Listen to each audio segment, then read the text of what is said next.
सीना ठोक के कहना चाहता हूं कि पूरे विश्व में यदि मुसलमान सर्वाधिक सुरक्षित कहीं है तो उस देश का नाम भारतवर्ष है। क्या स्थिति है आज वक्फ को लेकर इस्लामिक देशों में? क्या वक्फ प्रॉपर्टी इस्लामिक देशों में है? मैं इस्लामिक देशों का नाम पढ़ूंगा जहां वक्फ का वजूद नहीं है। तुर्की में नहीं है, लीबिया में नहीं है, इजिप्ट में नहीं है, सूडान में नहीं है, लेबनान में नहीं है, सीरिया में नहीं है, जॉर्डन में नहीं है, तुनीसिया में नहीं है, इराक में नहीं है। भारतवर्ष में वक्फ बोर्ड है। वक्फ प्रॉपर्टी को कानूनन सुरक्षा, लीगल प्रोटेक्शन दिया गया है। हम चाहते हैं वक्फ औलाद के अंतर्गत जब आपकी फैमिली लाइन समाप्त होती हो उस समय अगर एक बेवा हो, उस समय यदि तलाकशुदा महिला हो, उसको नजरअंदाज करते हुए किसी भी कीमत पर प्रॉपर्टी जो है वो वक्फ के पास नहीं जानी चाहिए। ये अगर मोदी जी सुरक्षित महिला को सुरक्षा दे रहे हैं, सुनिश्चित कर रहे हैं, तो किसी को क्या दिक्कत हो रही है? सच्चर कमेटी ने कहा था कि उस समय 2006 में वक्फ के पास 4.9 लाख रजिस्टर्ड प्रॉपर्टी थी। उस 4.9 लाख रजिस्टर्ड प्रॉपर्टी से मात्र वक्फ की जो कमाई हो रही थी वो उस समय 163 करोड़ की थी।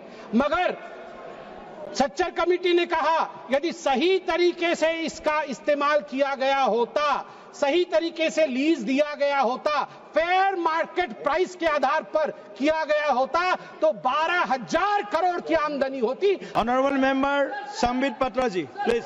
No please please please please. माननीय सभापति महोदय, आपका बहुत बहुत धन्यवाद। आज एक ऐसा दिन है जो मैं कहूंगा कि अजीब दास्तां है। प्लीज। मुझे एक तरफ बहुत खुशी की अनुभूति हो रही है कि एक ऐतिहासिक बिल के पारित होने के समय में आज लोकसभा में मौजूद हूं, और वहीं मुझे दुख की भी अनुभूति हो रही। हम सब भारत के बच्चे यहां बैठे हैं और यहां तकरार दो पक्षों के बीच इसको लेकर हो रहा है कि क्या भारत का एक पक्ष मुसलमानों के अधिकार को छीन लेगा? क्या भारत का एक पक्ष मुसलमानों को कहीं ना कहीं डरा रहा है? क्या मुसलमान आज भारत में सिमट कर रह रहा है?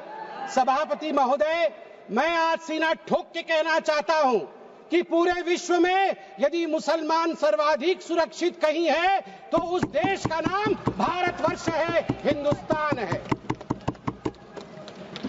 मैं एक छोटी सी कविता पढ़ना चाहता हूं गया प्रसाद शुक्ल स्नेही जी का। किसी को नहीं बनाया दास, किसी का किया नहीं उपहास, किसी का छीना नहीं निवास, किसी को दिया नहीं त्रास, वही हम है भारत संतान, वही हम है भारत संतान।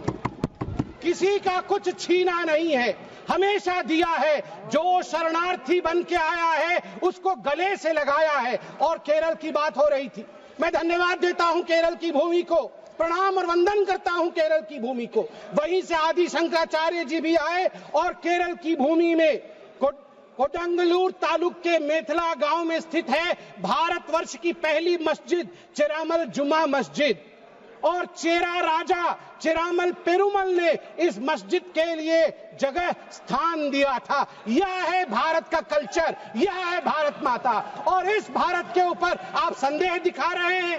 क्या स्थिति है आज वक्फ को लेकर इस्लामिक देशों में?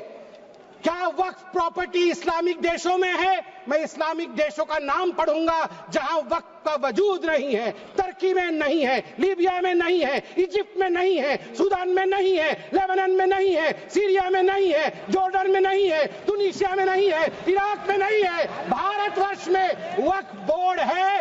वक्फ प्रॉपर्टी को कानूनन सुरक्षा, लीगल प्रोटेक्शन दिया गया है। उसके बाद भी हंगामा क्यों है बरपा? उसके बाद भी हंगामा क्यों है बरपा? मैं पूछना चाहता हूं, क्या गुनाह है मोदी जी का?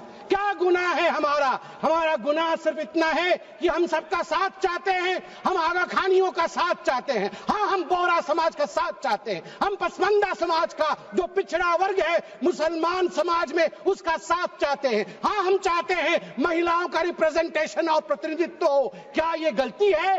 क्या मोदी जी गलती कर रहे हैं? आप बताइए। हम सबका विकास चाहते हैं, हम चाहते हैं वक्फ औलाद के अंतर्गत जब आपकी फैमिली लाइन समाप्त होती हो, उस समय अगर एक बेवा हो, उस समय यदि तलाकशुदा महिला हो, उसको नजरअंदाज करते हुए किसी भी कीमत पर प्रॉपर्टी जो है वो वक्फ पे पास नहीं जानी चाहिए। ये अगर मोदी जी सुरक्षित महिला को सुरक्षा दे रहे हैं, सुनिश्चित कर रहे हैं, तो किसी को क्या दिक्कत हो रही है। मैं यहां कहना चाहता हूं, जहां तक दान, क्योंकि वक्फ का मतलब दान होता है और हर धर्म में, मेरी बहन अभी सिख धर्म के विषय में बता रही थी, मंत्री जी भी सिख धर्म के विषय में बता रहे थे, सेवा और दान, इसके आधार पर सिर्फ धर्म आज देश का विदेश में जाना जाता है।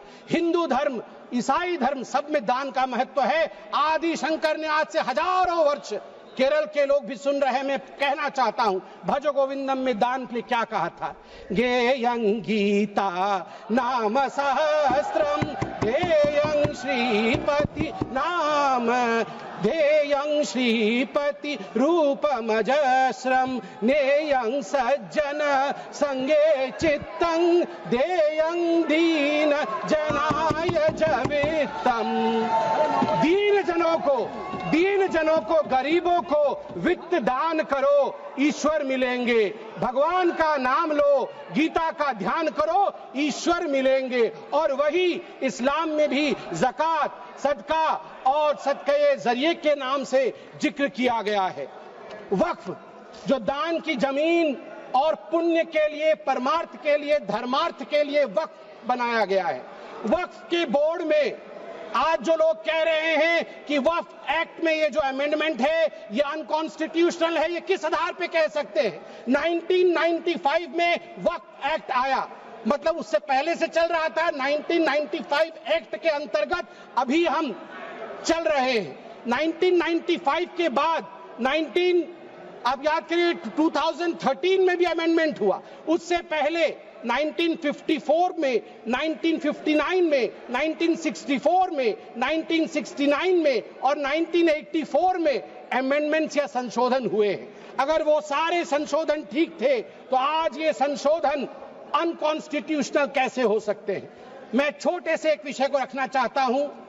आज आप देखिए, सच्चर कमेटी ने 2006 के अपने रिपोर्ट में कहा था, सच्चर कमेटी ने कहा था कि उस समय 2006 में वक्फ के पास 4.9 लाख रजिस्टर्ड प्रॉपर्टी थी। उस 4.9 लाख रजिस्टर्ड प्रॉपर्टी से मात्र वक्फ की जो कमाई हो रही थी वो उस समय 163 करोड़ की थी। मगर सच्चर कमेटी ने कहा यदि सही तरीके से इसका इस्तेमाल किया गया होता, सही तरीके से लीज दिया गया होता, फेयर मार्केट प्राइस के आधार पर किया गया होता, तो 12,000 करोड़ की आमदनी होती, 12,000 करोड़ की, 10% का रिटर्न मिलता। आपको जान के आश्चर्य होगा, ये 4.9 लाख रजिस्टर्ड प्रॉपर्टी बढ़ करके हमारे समय 8.72 लाख रजिस्टर्ड प्रॉपर्टी बनी। मतलब 20,000 करोड़ से 25,000 करोड़ तक की आमदनी होनी चाहिए, मगर आमदनी हुई कितनी? 2019 से 2021 के बीच में 166 करोड़ और 2025 में आपको जान के आश्चर्य होगा, अभी माननीय गृह मंत्री जी ने बताया लीज रिकॉर्ड 0 और आमदनी 9.92 करोड़ रुपए मात्र। उस समय 2006 में 162 करोड़ और जब ये डिबेट हो रहा है तो 9.92 करोड़। प्रॉपर्टी डबल हो गई मगर पैसे घट गए। कहां गए वो पैसे, किसके जेब में गए वो पैसे? यदि ये पारदर्शिता। वैसे सभापति महोदय, मुझे एक बात में संशय है, मुझे लगता है उत्तर प्रतिपक्ष वाले ही दे पाएंगे। आज बड़ी चर्चा हुई है, आज चर्चा में कहा गया कि सबसे ज्यादा जमीन 3 ऐसे शख्सियत है उनके पास है, रेलवे के पास, आर्मी के पास, वो देश की जमीन है, और उसके पास वक्फ बोर्ड की जमीन है। मगर मुझे इसमें संशय है, मुझे लगता है तीसरे नंबर की जमीन तो किसी परिवार के बोर्ड के पास है। अगर सही से देखा जाए, आप ध्यान से देखिए, एक परिवार का बोर्ड है, अरे है एक परिवार का बोर्ड, उसके पास हो सकता है इससे अधिक जमीन निकले। सभापति महोदय, घंटी तो उनकी बजनी चाहिए, आप हमारी मत बजाइए। सभापति महोदय, मैं अरे मैं किस परिवार के बारे में बोल रहा हूं, आप क्यों विचलित हो रहे हैं? वो उधर हैं। अब आप चिंता मत करें, उधर हैं, आपको नहीं। हाँ, उधर आप भी जानते हैं किधर हैं, उधर हैं। चलिए आप वक्त पे आइए। देखिए, जो ये संशोधन हुए हैं, इसमें एक बहुत महत्वपूर्ण प्रावधान है कि लंबे पेंडिंग लिटिगेशंस ये नहीं होने चाहिए। मैं आपको एक आंकड़ा देता हूं, लंबे समय तक चल रहे कानूनी मुकदमे जो पेंडिंग लिटिगेशंस 2013 में 10,380 केसेस थे, जो 2025 में बढ़ करके 21,618 केसेस हो गए। अनाधिकृत घुसपैठ, एनक्रोचमेंट, ये सुनिएगा सभापति महोदय और सभी सदस्यों को कहूंगा, वंशी पोर्टल में टोटल एनक्रोचमेंट के केस 58,890 है।